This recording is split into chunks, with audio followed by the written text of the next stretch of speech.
Welcome to today's video where we're going to look at cultural context in Brooklyn. Okay, so we've looked at cultural context in The Great Gatsby and we've looked at cultural context in A Doll's House. So now we're going to look at the film by John Crowley. As you know, cultural context refers to the world of the text, the attitudes and values within the text, how social class and the role of men and women are presented. Okay, so I'm just going to continue with the slide. Okay, so the setting. Very different from the other two texts in that there are two different settings in the film. There's 1950s Ireland and 1950s Brooklyn in New York. Two very different settings. Life in Ireland this time was difficult for people like Eilish, who despite being intelligent and hard-working can only find part-time work. Eilish's story is that of many young Irish people who were forced to leave home in search of a better life. So the writer of this story was actually Colm Tóibín. And I suppose Eilish represents a lot of the young people in the 1950s who moved to America and the troubles they faced. And I suppose the story is very much about a lot of Irish people who did exactly what Eilish did and crossed the Atlantic in the search of a better life. Brooklyn offered people a chance to better themselves and create new lives far away from their home in Ireland. So America was where people went from all different walks of life. And I suppose we have Eilish and we have Tony, an Italian American, okay, who is in America searching for a better life as well. Okay, so we're going into social class. As you know, and we've said in the other two texts, social class is central to all discussion about cultural context. Okay, so and there are very two different social class systems in this film. We have the one in Ireland and we have the one in Brooklyn. Okay, the social class system in Ireland is clearly illustrated in Mrs. Kelly's shop where Eilish works. Okay, Nettles Kelly, as Rose calls her. Mrs. Kelly treats people based on their wealth and position in society. We see her serve Mrs. Brady in a crowded shop before other customers who are waiting in line, showing us that she values Mrs. Brady above the others because she has money. Yeah, the shop's packed on a Sunday and Mrs. Brady walks in and she just shouts, what would you like, Mrs. Brady? And someone says, I'm next. And she says, and you still are. Okay, highlighting just the disdain she had for people who didn't have money. And the attitude was that people with money were more important than people who didn't. Okay, there was those with money in Enniscorthy pass it on to their children. So there was little change in the social structure. We see this with George Sheridan and Jim Farrell, both men who are members of the rugby club. Both fathers are businessmen and they will inherit that business. Very hard, and we say the only way of climbing the social ladder was to marry into money, and we'll look at Nancy in that regard, where she marries George Sheridan. Okay, so Eilish's friend Nancy is in love with George Sheridan, but Eilish jokes with her that she's in love with the fact that he will inherit a shop on the square, which Nancy doesn't deny. Eilish doesn't buy into the social climate and is determined to make her own way in the world. Now, there is a sense when we watch the film, Nancy is in love with George. There's nothing to suggest that there's anything in the same way as Nora and Torvald or Tom and Daisy, but there is that underlying suggestion that she mightn't have married him had he not been wealthy. Okay, America is much more flexible in its social structure. We see this in Bartocci's where every customer is treated the same. Yeah, and the director highlights that very clearly. There's a contrast there between Mrs. Kelly's shop and Bartocci's. Everyone is treated the same and Eilish is told to treat every customer like a friend. Eilish's boyfriend Tony Fiorello also highlights the difference of the two worlds. He has little formal education, but by working hard he has dreams of becoming a success. This would not have happened in Ireland. No matter how hard you worked in Ireland, if you didn't have an education and you didn't have the family name, if you didn't come from money, there was very little chance of success. America was very different. America offered the opportunity. It was the American dream. Didn't happen for everyone, but it did happen for a lot of people. A lot of Irish people went across the Atlantic and did very, very well for themselves, and they would acknowledge that that would not have happened in Ireland. Okay, family. We've looked at family in all three texts, or the other two texts, so we're going to look at it in this very different. Family is portrayed in a positive light in the film with a close bond, obviously, between Eilish, her sister Rose, and her mother. They sit around the table, and despite the reprimands from her mother, we see they have a positive relationship. So her mother's quite a stern woman, doesn't show a lot of emotion, but there's a real love there for her daughters. And and we see that throughout, especially when they're sitting at dinner and the girls are laughing about how her mother, the way she acts. Very typical Irish mother, and we'll come across later in the slides about emotion, that Irish people don't show emotion easily. That's contrasted with Tony's family, the Italians, who will be much more expressive. Rose's effort to get Ailís to America is complete selflessness and shows the love she has for her sister.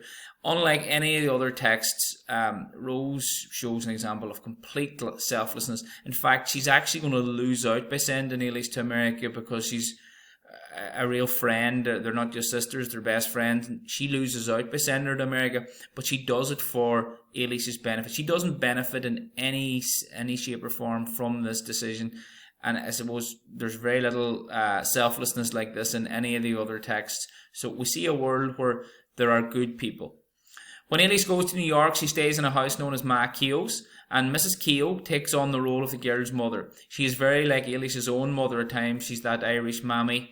Okay, she scolds them, but probably into a bit more gossip than her own mother, but like her in other ways. Okay, we see the family life is very positive for Tony in the film also. His family are much more expressive than the Lacys, highlighting the easygoing nature of the Americans compared to the Irish. Yeah, we see the little brother and talking about that they don't like the Irish, and it's very noisy. If you compare it to the dinner between Rose, Ailís and her mother, it's very quiet. The Italians are much more expressive. It's noisier. They're laughing. Okay, so but in both instances, it's a positive version of family. At the end of the film, Ailís's mother is heartbroken when she finds out that Ailís is married and won't be able to get together with Jim Farrell. But she does not try to get her to stay, and just like Rose did earlier in the film, she selflessly tells her to go back to her husband in Brooklyn. So her mother is also selfless in this because she does want her to stay. She's on her own, and it would have been very convenient for her to marry Jim Farrell, and I suppose Ailís is showing here that she's not going to marry for convenience, or she's not going to have her life dictated by convenience. She's going to let love rule over convenience. Okay, moving on to the gender and the role of men and women. Okay, not as clear cut as the other texts, but it's still there. And I said if you were to take the cultural context of today's world, there are still elements of a difference in the treatment of men and women. So I suppose there's a progressiveness in the three texts we've studied: the 1879 in A Doll's House, moving into the 1920s in The Great Gatsby, and now we're in the 50s, and things are starting to change, but there are still traditional values there, and we'll see them in this film. The word of the text does not restrict women in the same way as the other text, as Ailís and Rose both work and are able to think and act for themselves. Okay, there's nobody here like Nora. There's nobody here really like Daisy all that much, so it's different in that way. Despite this, traditional values remain, and it is expected that women would get married and have children, while men were expected to provide for their families. Yeah, women worked until they got married, and then they stopped working. Okay, so in Ireland at that time, the marriage ban still would have been in, where women in the public sector would have had to give up work when they got married, but it was starting to change, and it would have changed within a decade. This is seen both in Ireland and New York, especially among the women of the boarding house. Okay, Sheila, one of the women in the boarders, she didn't have much of a part to play in the film, but there is one scene where they meet in the bathroom, and Ailís asks her, would she ever get married again, because she knows she's divorced. And she says she can't wait to get married again so she can get out of the boarding house, clearly indicating that women saw getting married as a way of setting themselves up. So there wasn't a sense that you could get married, or you could maybe buy a house yourself and live independently. So there was a sense that, yeah, you do have to get married. Okay, continuing with the role of men and women here. When Ailís tells the women that she's going to the beach with Tony, there's pressure on her to look her best. Mrs. Keogh tells her it's the most Tony will have ever seen of you, and you don't want to put him off. Now, that statement alone shows the pressure that women were under to look good. And it's a bit like Nora with the Tarantella, that women were there to be looked at. And I suppose Tony doesn't indicate this in any shape or form that he is like this. So it's hard to tell, but it is, women do have this sense that they must look good for men. Okay, so it's something that's probably not as prevalent in Brooklyn, but it's still there. Women or men are also expected to conform to a stereotype as they are under pressure to provide for women in their lives. Tony knows this and brings Eilish to Long Island before she goes back to Ireland to show he can provide a future for her. So he insists he takes her to Long Island, and he shows that him and his brothers, that they have plans for the future and that he can provide for her. When Eilish comes back to Ireland, there's pressure on her to marry Jim Farrell, as people think he'd be a good match, allowing her to move up the social ladder. So there's a real pressure from her mother and from Nancy and the people in the town and Jim's parents, and they're all it's expected that if a rich young man wants to marry a woman like Eilish, that she would just conform. Okay, marriage and love, very different again. It's not like Nora and Torvald. It's not like Daisy and Tom. There's marriage is seen in a very positive light. It's very different to the other texts, and it's perfect for an essay because you can contrast this film with the other two texts. It's seen as in a positive light. Eilish is told by the Bertocci supervisor that she's like a different person after she meets Tony, and this shows the positive impact Tony has made on her life. So it's not like Nora subservient nature to Torvald. It's not like Daisy, who's with a husband who cheats on her. It's not like Myrtle, who's having an affair with a man who breaks her nose and is okay with it. Okay, so very, very different. The difference between the Irish and the Americans, or the Italian Americans, is also clear in terms of expression. When Tony tells Eilish he loves her, and Eilish can't respond and runs off. She does eventually tell him that she loves him, but is it a hard thing for her to do? And yeah, it is very different. Irish people back then would have been very, very slow to express themselves. They would have laughed it off. They would have done anything but show their emotion. And in many ways, Irish people would still be very slow to show emotion compared to other cultures.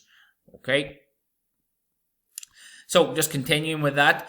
Okay, the death of Rose and her return to Ireland causes Tony and Eilish to make a decision about their relationship, and they decide to get married, cementing their future together. Now, this is important. Marriage was seen as it was a very definitive thing.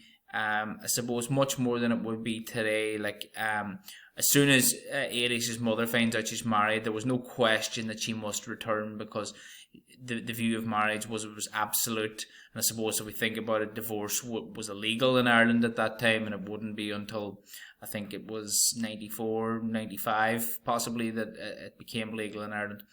Okay, on her return from Ireland, Eilish is faced with a dilemma, as it is clear that Jim Farrell wants to marry her, and everyone is urging her to go along with this, including her mother and her friend Nancy.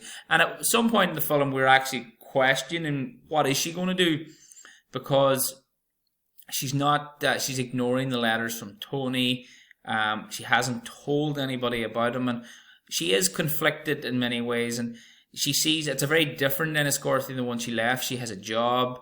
There's a job waiting for her, and people look at her differently now. Whereas before she was a nobody, she's a somebody now. She had been to America, and the way she walks around the streets, she's very, very different. Miss Kelly, and again highlighting the nature of the world they live in, Miss Kelly's a gossip, and she's thriving on the fact she has a bit of gossip on Eilish, and she forces Eilish's hand by threatening to tell people about her marriage. And it was a real positive note. Eilish stands up to Miss Kelly, and she would never have done that before, so we see the effect America has had on Eilish and on her ability to express herself, and she stands up and states, "My name is Eilish Fiorello." Okay, so that was a line that she used, and it shows, I suppose, where she has come as a person, from this shy, unassuming girl to someone who's able to stand up to essentially the local bully. Just finishing on love and marriage, and the ending of the film, it's a very positive and upbeat one, and reflects the positive nature of the marriage between Tony and Eilish. The voiceover from the boat as Eilish guides a young girl the way she was once guided lead up to the ending of her embracing Tony and showing the audience they have a bright future together. Okay, so very positive in that regard. Okay. So that's it for today. If you like today's video, subscribe to the channel for more Leaving Cert content. Thank you.